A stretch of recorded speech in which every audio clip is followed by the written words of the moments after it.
मध्य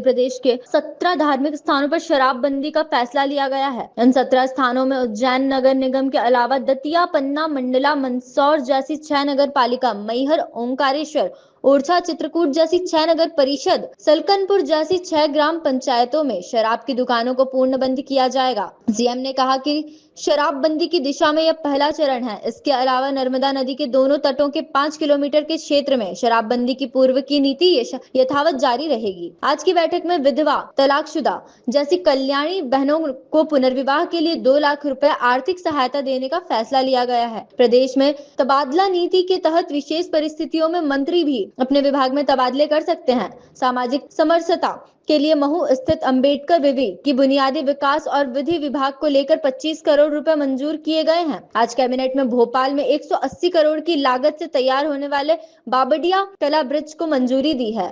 अस्थायी विद्युत कनेक्शन वाले प्रदेश के किसानों को सोलर पंप लगाने के लिए आर्थिक सहायता मंजूर की गई है। इसके बाद स्थायी कनेक्शन वाले किसानों को भी आगे दी जाएगी। सीएम मोहन यादव ने बताया कि आज की बैठक में आगामी फरवरी माह में भोपाल में होने वाली ग्लोबल इन्वेस्टर समिट को लेकर चर्चा हुई। कई विभागों की नीतियों में बदलाव को लेकर भी चर्चा हुई। इसके अलावा महिला सशक्तिकरण को लेकर भी चर्चा हुई। खरगोन से शाहिद खान की रिपोर्ट।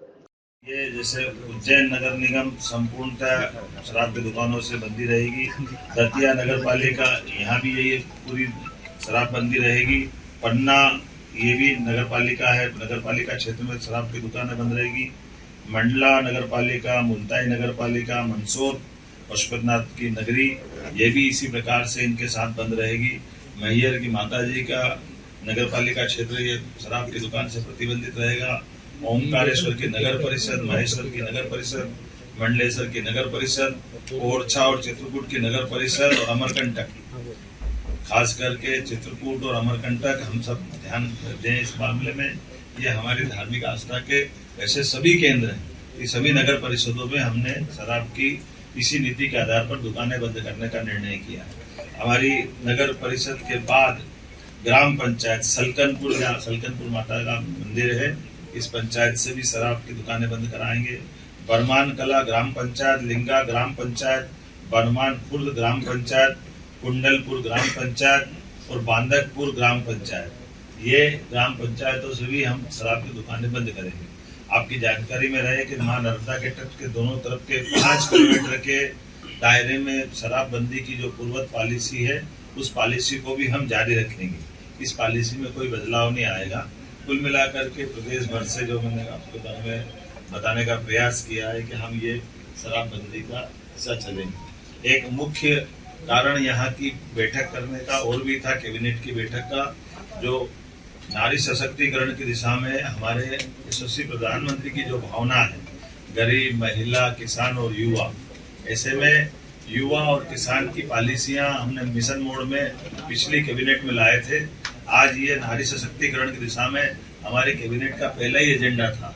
जब हम अपने बहनों की जिंदगी में बेहतर से बेहतर सरकार क्या मदद कर सकती है और स्त्री सशक्तिकरण का ये सबसे सक्षम उदाहरण राज्य बने, इस दिशा में हमने आज खासकर महिलाओं की सामाजिक आर्थिक विकास के उद्देश्य के लिए विमेन लीड डेवलपमेंट प्रयास के आधार पर हमने ये पूरा योजना बनाई है, जिसमें शिक्षा, स्वास्थ्य, पोषण, आर्थिक विकास और सुरक्षा, साथ ही साथ महिलाओं और बालिकाओं की विभिन्न सरकारी सेवाओं में पहुंच निश्चित हो, महिलाओं के आर्थिक स्वावलंबन, समाज में आर्थिक भागीदारी बढ़ाने के एकीकृत प्रयास करना, समाज में महिला और बालिका की सकारात्मक व्यवहार हेतु परिवर्तन, पुरुष संवेदनशीलता बढ़ाना, ये ऐसे कई प्रकार के कामों के साथ हमने मिशन मोड पे चलने का प्रयास किया है, जिसमें मिशन के प्रमुख लक्ष्य में जन्म के समय लिंगानुपात 5 अंक प्रति 1000 की वृद्धि में वृद्धि करना, बालिकाओं की 10 और उससे अधिक वर्षों की स्कूली शिक्षा में